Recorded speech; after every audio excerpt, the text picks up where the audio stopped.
Monday, December 28. The Prince of this World.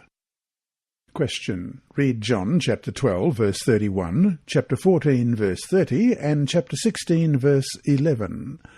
Why does Jesus call Satan the Prince of this world? First of all, John chapter 12 and verse 31. Now is the judgment of this world.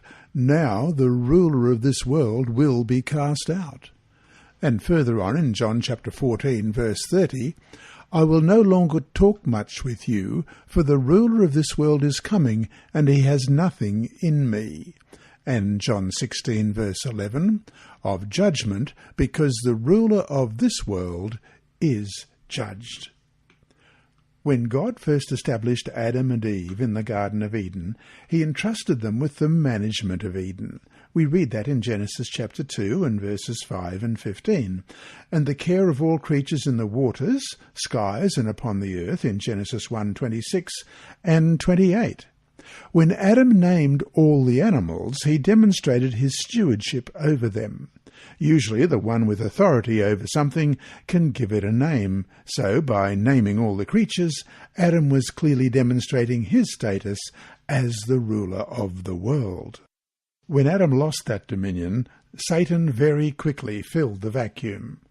Part of the restoration of the human race made possible by Christ's sacrifice at Calvary will be when the redeemed are given Adam's and Eve's privilege of reigning with God for the rest of eternity as kings and priests, as we read in Revelation chapter 1 verse 6 and chapter 5 verse 10.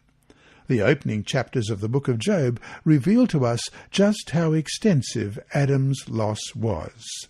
As we are given a glimpse into the throne room of the universe, we can also see how subordinate to nature the human race has become since the fall. Question. Read Job chapter 1, verses 6 and 7, and chapter 2, verses 1 and 2. Chapter 1, verse 6, Now there was a day when the sons of God came to present themselves before the Lord, and Satan also came among them. And the Lord said to Satan, From where do you come?